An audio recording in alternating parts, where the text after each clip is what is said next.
আসসালামু আলাইকুম এভরিওয়ান, সবাই কেমন আছেন? আমি আফসানা ইসলাম। তো আমি একটি নতুন রান্নার রেসিপি নিয়ে এসেছি। আমি উস্তা দিয়ে আলু দিয়ে ভেজে মাছ দিয়ে রান্না করব, রুই মাছ দিয়ে। তো আমি পেঁয়াজটা বাদামি কালার করে নিচ্ছি প্রথমে, দেখুন।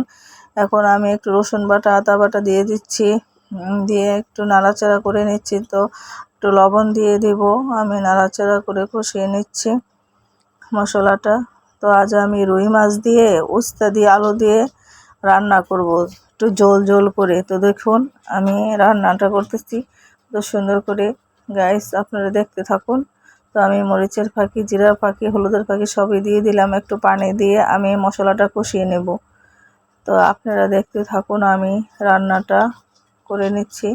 এদিকে আমি আলুটা ভেজে নিয়েছি, আলুটা পেঁয়াজটা একসাথে। এখানে আমি উস্তাটাও ভেজে নিয়েছি, এখানে মাছটাও ভেজে রেখেছি, রুই মাছটা। তো আমি ঝোল ঝোল করে এখন উস্তা দিয়ে আলু দিয়ে আমি ঝোল ঝোল করে তরকারিটা রান্না করব। গাইস, আপনারা দেখুন। তো আমি এখন মশলাটা কষিয়ে নিচ্ছি ভালো করে। কষানো আমার হয়ে গেলে আমি আলুটা দিয়ে দেব। ভালো করে আমি নাড়াচাড়া করে নিচ্ছি। এই যে আলুটা আমি দিয়ে দিলাম। তো আলুটা আমি ভালো করে একটু কষিয়ে নেব।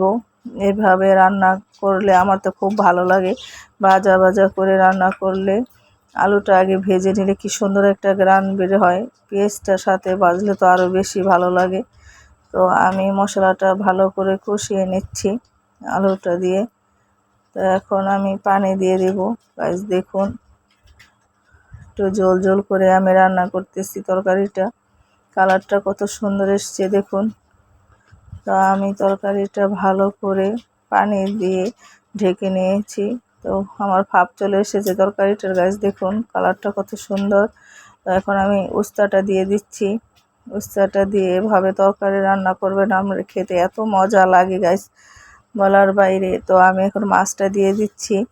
মাছটা দিয়ে ভালো করে ঢেকে নেব। দেখুন আমি রুই মাছটা দিয়ে দিলাম। রুই মাছটা দিয়ে আমি এখন একটু নাড়াচাড়া করে ঢেকে দেব। তো ঢেকে দিয়েছি আমি। আমার তরকারিটা ভাপ চলে এসেছে। তো আমার তরকারিটা প্রায় ঝোলটা একটু শুকিয়ে এসছে, তার একটু শুকাবো। তো দেখুন আমার একটু ঝোল ঝোল করে রান্না করব তরকারিটা। আমার কাছে এভাবে মাছ দিয়ে ঝোল ঝোল করে উস্তা দিয়ে আলু দিয়ে রান্না করলে খুবই ভালো লাগে, আমার মেয়েরও খুব পছন্দ এইভাবে। তো আমার তরকারিটা হয়ে গেল। এদিকে আমি এই যে হয়ে গেছে আমার তরকারিটা, এদিকে আমি সালাডটা বানিয়ে নিচ্ছি। বেশি কিছু করব না আমি। দেখুন আমি লেবুটা চিপে নিচ্ছি, ভালো করে লেবুটা চিপে আমি সালাডটা তৈরি করে নিচ্ছি। আমার মেয়েকে আমি তাড়াতাড়ি খাইয়ে মাদ্রাসায় পাঠাবো। তো দেখুন আমি সালাডটা বানিয়ে নিচ্ছি ভালো করে। সালাডটা খুব ভালো লাগে, কার কাছে সালাড ভালো লাগে আমি জানি না, কিন্তু আমার কাছে সালাডটা খুবই ভালো লাগে। এভাবে কুচি কুচি করে সালাডটা বানালে লেবু দিয়ে, লেবুর টকে খুব খেতে ভালো লাগে সালাডটা। আমি সালাদ দিয়ে ভাত খেতে পারি, আর কিছু লাগে না। তবু আজ এক তরকারি দিয়ে সালাদ দিয়ে ভাত খাবো। গাছ দেখুন আমার সালাডটা হয়ে গেছে। আমার সালাদটা নিয়ে ভাত খাচ্ছি। দেখুন আমার মেয়ে আমি দুজনেই ভাত খাচ্ছি। তো দেখুন আমার সালাদটা কি সুন্দর কালারটা। আমি টমেটো দিয়েছি, শসা দিয়ে, কাঁচামরিচ, পেঁয়াজ কুচি দিয়ে আমি সালাডটা বানিয়েছি। সালাডটা খেতে খুবই মজা লাগছে কাঁচামরিচ দিয়ে। আমি এভাবে সালাদ দিয়ে ভাত খেতে পারি। দেখুন আমার সালাডটা কি মজা হয়েছে। এখন আমি একটু তরকারি নেব। তো আমার মেয়েকে আমি তরকারি দিয়ে দিচ্ছি। আমার মেয়ে মাছের লেজ খুব পছন্দ, তো আমি মাছের লেজটা আমার মেয়েকে দেব। আমার মেয়ে লেজ খাবে মাছের, ও সব মাছের লেজটাই খায়, ওর ভালো লাগে খেতে। তো আমি একটু টুকরো নিয়ে নিয়েছি, তরকারি নিচ্ছি। গাইস দেখুন তরকারিটা কালারটা কত সুন্দর চলে এসছে। আমি এইভাবে ঝোল ঝোল করে তরকারি রান্না করি।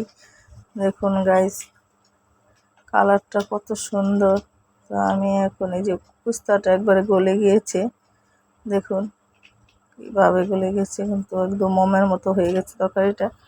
তো দেখুন আমি মাছটা আগে একটু খেয়ে নিচ্ছি। মাছটা খুব মজা লাগছে, অনেক তরকারিটা অনেক স্বাদ হয়েছে।